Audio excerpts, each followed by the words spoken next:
Kaleshwaram EE నూనె Sridhar custody ఇవాల్టితో ముగియనుంది. శ్రీధర్ను సుదీర్ఘంగా విచారిస్తోంది ACB. ఆదాయానికి మించిన ఆస్తుల కేసులో ఆయన అరెస్ట్ అయ్యారు. ఇప్పటికే నూనె శ్రీధర్ బ్యాంకు లాకర్ తెరిచిన అధికారులు 5 కోట్ల నగదు, కీలక డాక్యుమెంట్లు సీజ్ చేశారు. డాక్యుమెంట్లు పరిశీలిస్తే ఆస్తులు మరిన్ని పెరిగే ఛాన్స్ కనిపిస్తోంది. నూనె శ్రీధర్ను అన్ని రకాలుగా ప్రశ్నించిన పోలీసులు ఇవాళ కోర్టులో ప్రవేశపెట్టనున్నారు. ఇదే విషయంపై మరింత సమాచారం అజయ్ అందిస్తారు. అజయ్, నూనె శ్రీధర్ కస్టడీ ఇవాల్టితో ముగియనుంది. విచారణలో ఏం తేల్చారు అధికారులు?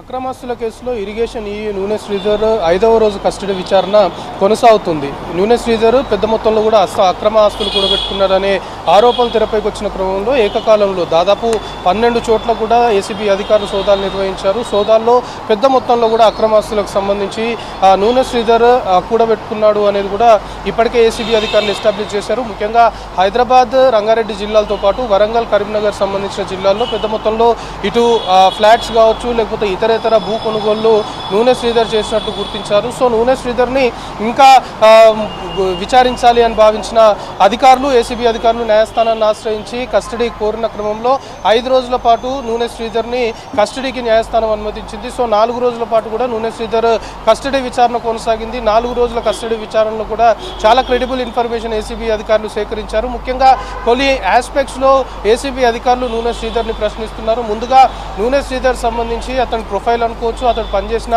ప్లేసెస్ ఏవైతే ఉంటాయో అతని కెరీర్ సంబంధించిన పూర్తి డేటా మొత్తం కూడా ఆల్రెడీ ఏసీబీ అధికారులు తీసుకున్నారు. దాన్ని బేస్ చేసుకొని ఫస్ట్ డే ప్రైమరీగా కస్టడీకి సంబంధించిన విచారణ కొనసాగింది. దాని తర్వాత 2వ రోజు విచారణకు సంబంధించి ముఖ్యంగా నూనె శ్రీధర్ అప్పట్లో కాళేశ్వరము నిర్మాణ సమయంలో అక్కడ పనిచేశారు. సో ఆ టైంలో 2023 జూన్ 27 నూనె శ్రీధర్ని ఇరిగేషన్ ప్రధాన కార్యాలయంలో రిపోర్ట్ చేయాలి అంటూ అప్పుడున్నటువంటి రాహుల్ బొజ్జా ఆదేశాలు జారీ చేశారు. కానీ ఏడాది పాటు కూడా ఆదేశాలు జారీ అయిన తర్వాత ఏడాది పాటు కూడా సేమ్ చొప్పదండి వద్దనే నూనె శ్రీధర్ విధులు నిర్వహించాడు. అయితే దీంట్లో ప్రధానంగా నూనె శ్రీధర్కి ఉన్నతాధికారుల సపోర్ట్ ఉంది అనేది కొంతవరకు ఎస్టాబ్లిష్ అవుతుంది. అలాంటి అనుమానాలు కూడా ఈ కేసుకి తెరపైకి వస్తున్నాయి. అప్పుడున్న ఈఎన్సీ అనిల్తో నూనె శ్రీధర్కి చాలా దగ్గర సంబంధాలు ఉన్నాయి. సో దాన్ని బేస్ చేసుకునే ఇటు ఉన్నతాధికారులు ఆదేశాలు జారీ చేసినప్పటికీ కూడా ఇరిగేషన్ ప్రధాన కార్యాలయంలో రిపోర్ట్ చేయాలి అంటూ ఒక ట్రాన్స్ఫర్ ఆర్డర్ వచ్చినాక కూడా ఏడాది పాటు అక్కడే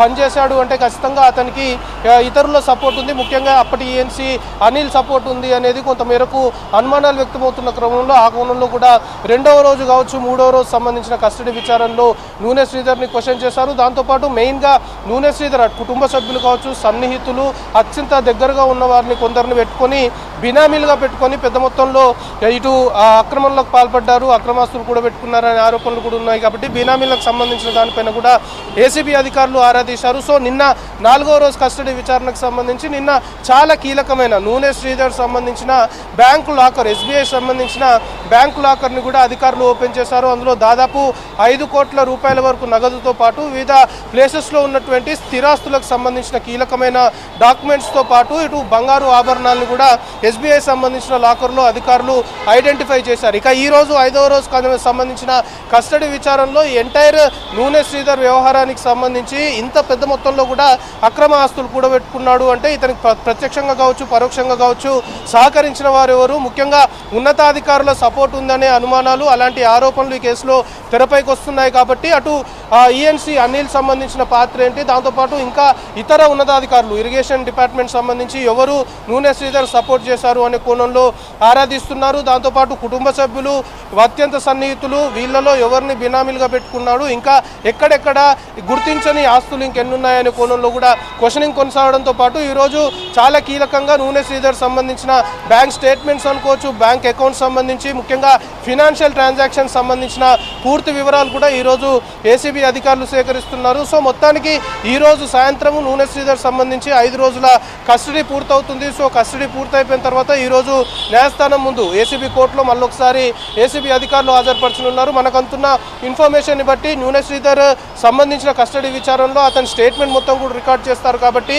అతడిచ్చిన స్టేట్మెంట్ ఆధారంగా ఇంకా ఎవరెవరు ఇందులో ఇన్వాల్వ్ అయ్యారు అనే అనుమానాలు కానీ ఏసీబీ అధికారులకు వస్తే, ముఖ్యంగా ఇరిగేషన్ శాఖకు సంబంధించి ఉన్నతాధికారుల పైన కావచ్చు, లేకపోతే ఇతర వ్యక్తులకు సంబంధించి ఇప్పుడు 5 రోజుల కస్టడీలో నూనె శ్రీధర్ ఇచ్చిన ఇన్ఫర్మేషన్ ఆధారంగా కొందరికి నోటీసులు ఇచ్చి ఏసీబీ అధికారులు విచారణకు పిలిచే అవకాశాలు కూడా కనపడుతున్నాయి. సో ఈరోజు సాయంత్రం కస్టడీ పూర్తయిపోయిన తర్వాత నూనె శ్రీధర్ని కోర్టులో హాజరుపరచనున్నారు శ్రవంతి.